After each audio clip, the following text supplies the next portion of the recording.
Ya, saat ini kami sudah bersama dengan Bapak Fasrudin Rusli di Parlemen Update dari Komisi C Ya, DPRD Kota Makassar. Ya, hari ini beliau sangat sibuk sekali dan kita tahu bahwa Makassar tuh sangat macet di mana-mana sehingga harus membutuhkan effort yang luar biasa tentunya ya untuk bisa sampai ke tempat tujuan Anda. Jadi ya harus menyiapkan semangat pantang menyerah untuk menembus kemacetan di Kota Makassar. Baik, Assalamualaikum Kak, Kak Kanda Kak dari kecil aja. Partai P3 ya. Ya, siap.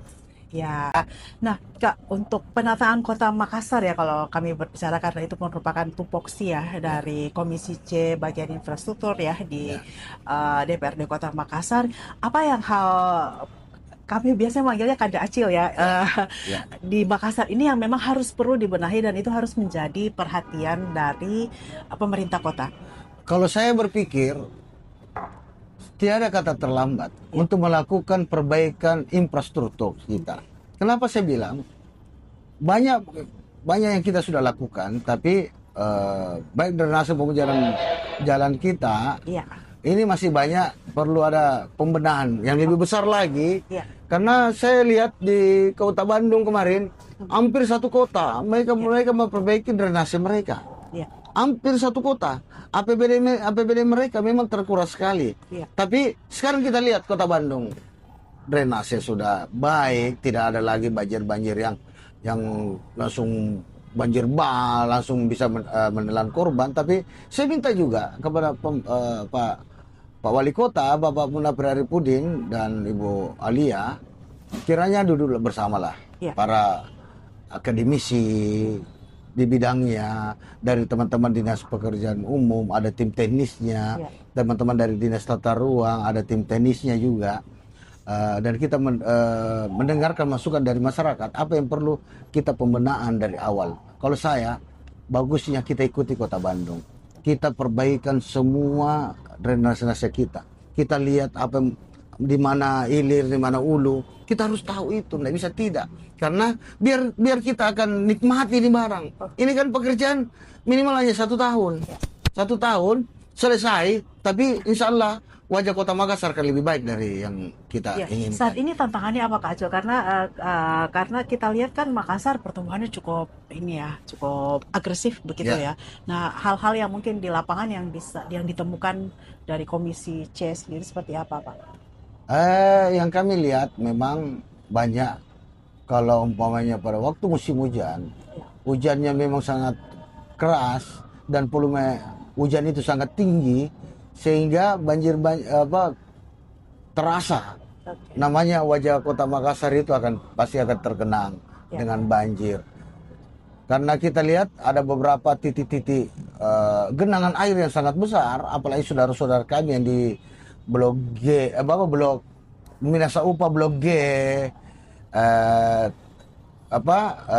di Manggala Blok 10 dan 8, belum Jalan Sulawesi, Bulukunyi, dan jalan-jalan protokol lain ini sangat tergenang sekali sehingga kita mencarikan solusi yang terbaik untuk perbaikan drainase kita yang dari hilir ke hulu. Sehingga memang drainase kita sekarang ini harus pembuangannya di pantai semua. ya, Tidak ada genangan di situ. Memang akhirnya itu harus ke pantai. Dan ini kita carikan solusi formulanya untuk bagaimana drainase kita ini bisa berjalan sebagaimana kita inginkan. oke. Dan memang anggaran yang dikeluarkan oleh pemerintah kota itu sangat besar juga. Tapi untuk membenahi satu kota Makassar ini memang sangat besar, anggaran yang besar sehingga otomatis akan menguras APBD kita. Ya. Ini masalahnya. Secara persentase untuk anggaran infrastruktur ini di APBD 2026 seberapa besar? Nah inilah kita mau kasih besar kemarin, tapi karena Ya, ada ada ada apa? Ada pemotongan ya, transfer dari pusat sekitar 500 miliar sehingga banyak SKPD yang kita lakukan pemotongan dan ya, paling besar itu di Dinas Pekerjaan Umum ya, sehingga otomatis tahun ini pekerjaan yang kita harus siapkan memang untuk drainase dan jalan lingkungan, betonisasi dan aspalinisasi, ini pasti akan berkurang volumenya.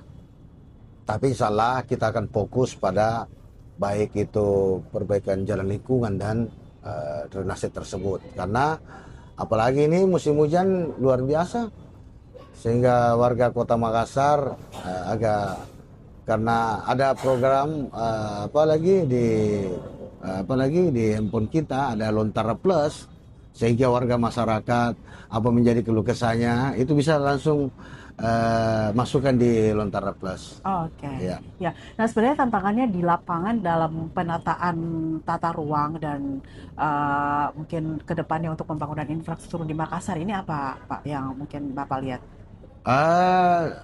Hanya biasa juga masyarakat. Oke. Seperti ada beberapa tempat. Biasa teman-teman tim teknis sudah melakukan survei. Iya. Pada waktu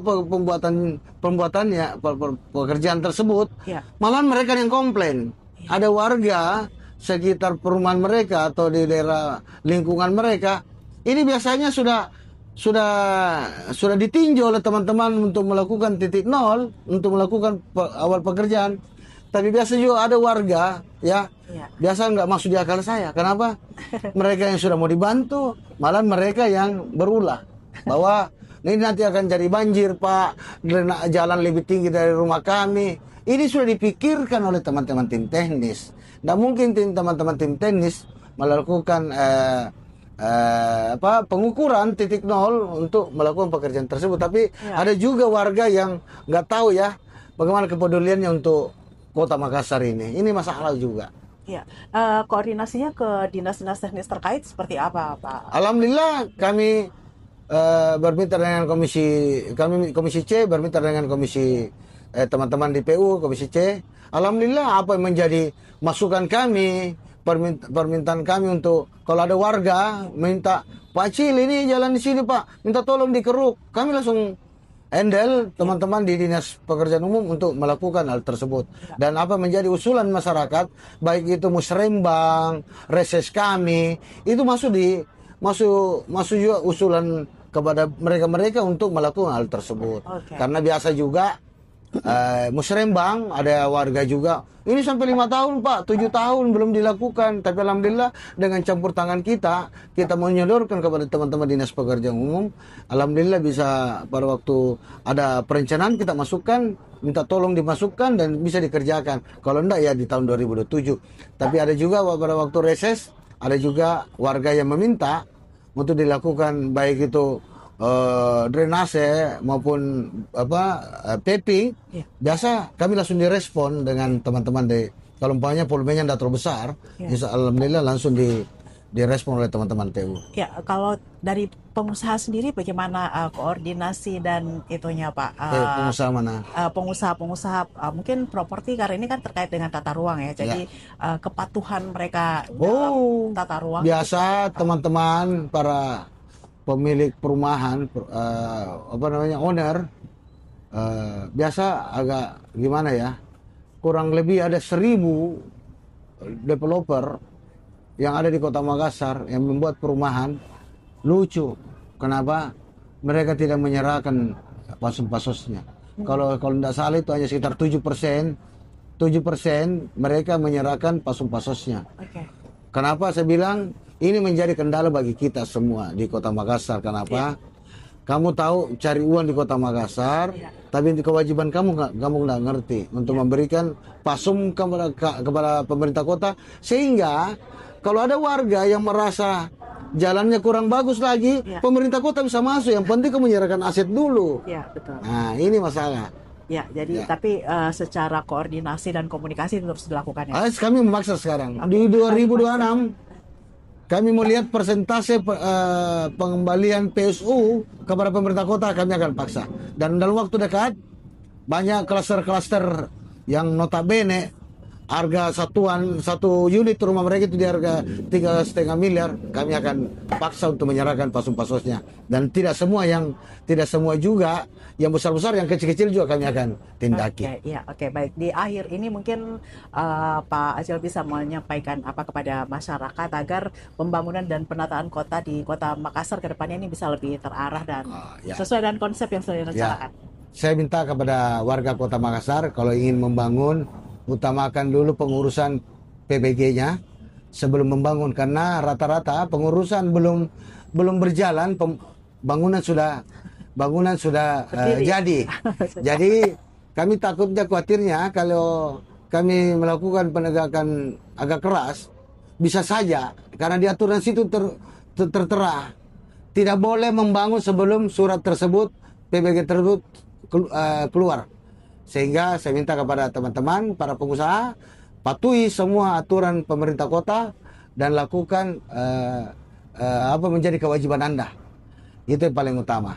Dan para pengembang, hati-hati, banyak kami terima komplain besar bagi kami sebagai anggota DPR, karena ada salah satu perumahan biar jalan keluarnya tidak ada, baru kurang lebih 120 rumah sudah dilakukan serah terima kunci, tapi jalan keluarnya untuk menuju ke akses jalan besar itu tidak punya. Ini jadi paling utama dulu kepada mereka-mereka yang para pengusaha-pengusaha, pengembang, serahkan PSU kamu dalam bentuk sertifikat 30%. Terima kasih. Assalamualaikum warahmatullahi wabarakatuh. Terima kasih banyak Pak Fasrudin Rosli.